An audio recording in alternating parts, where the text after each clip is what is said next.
Assalamualaikum warahmatullahi wabarakatuh. Perkenalkan, nama saya Anggia Permana Putri, NIM 19033079, jurusan Fisika, Program Studi Pendidikan Fisika, Universitas Negeri Padang. Baiklah, dalam kesempatan ini saya akan menjelaskan tentang konsep dasar administrasi pendidikan.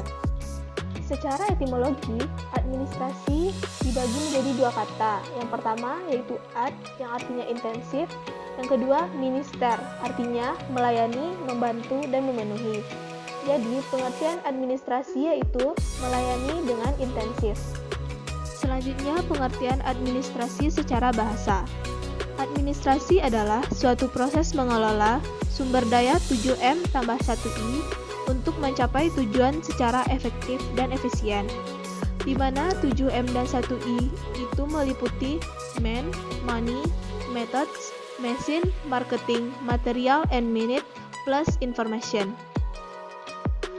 Jadi, dapat disimpulkan, administrasi adalah segenap proses penyelenggaraan dalam setiap usaha kerjasama sekelompok manusia untuk mencapai sebuah tujuan bersama secara efektif dan efisien. Persamaan administrasi dengan manajemen pendidikan. Yang pertama yaitu to control, sama-sama mengatur dan mengurus. Yang kedua, pemakaian secara umum. Antara administrator dan manajer itu sama. Perbedaan administrasi dan manajemen pendidikan. Yang pertama, manajemen cocok untuk lembaga swasta yang lebih mengutamakan komersial, sedangkan administrasi lebih cocok digunakan pada lembaga-lembaga pemerintah yang mengutamakan kepentingan sosial. Yang kedua, manajemen bersifat profit oriented. Profit yaitu suatu proses kerjasama yang dilakukan oleh sekelompok orang untuk mencapai tujuan bersama, yakni untuk menghasilkan laba. Sedangkan administrasi bersifat non-profit oriented. Non-profit yaitu suatu proses yang bersasaran pokok untuk mendukung suatu isu atau perihal dalam menarik perhatian publik untuk suatu tujuan yang tidak komersial, tanpa ada perhatian terhadap hal-hal yang bersifat mencari laba atau moneter. Dari perbedaan tadi, dapat kita simpulkan bahwa manajer lebih fokus menjadi atasan atau bos, sedangkan administrator lebih fokus menjadi pemimpin atau leader. Selanjutnya, perbedaan bos dan pemimpin. Sifat bos yang pertama yaitu memerintah. Yang kedua, ingin berkuasa. Yang ketiga, menciptakan rasa takut. Yang keempat, suka menyalahkan. Yang kelima, berkata saya. Yang keenam, tahu caranya menggunakan orang. Yang ketujuh, menasehati lalu berkata pergi. Selanjutnya, sifat pemimpin. Yang pertama yaitu melatih. Yang kedua, niat baik. Yang ketiga, menciptakan kebanggaan. Yang keempat, berkata kita.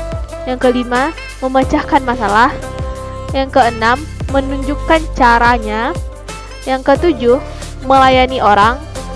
Yang kedelapan, berkata mari kita pergi. Selanjutnya, tujuan dan manfaat administrasi pendidikan. Pertama, terwujudnya proses belajar mengajar yang bermakna. Yang kedua, peserta didik yang aktif mengembangkan dirinya. Yang ketiga, memiliki kompetensi manajerial. Yang keempat, tercapai tujuan pendidikan secara efektif dan efisien. Yang kelima, teratasinya masalah mutu pendidikan. Yang keenam, perencanaan pendidikan merata, bermutu, relevan, dan akuntabel. Yang ketujuh, meningkatnya citra positif pendidikan. Selanjutnya, fungsi manajemen pendidikan. Yang pertama, planning. Planning atau perencanaan adalah memikirkan apa yang akan dikerjakan dengan sumber yang dimiliki. Yang kedua, organizing. Organizing atau pengorganisasian dilakukan dengan tujuan membagi suatu kegiatan besar menjadi kegiatan-kegiatan yang lebih kecil. Yang ketiga, motivation and executing.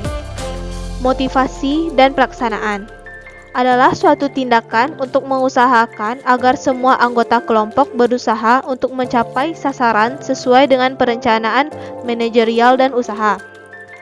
Pelaksanaan adalah proses penggerakan orang-orang untuk melakukan kegiatan pencapaian tujuan sehingga terwujud efisiensi proses dan efektivitas hasil kerja.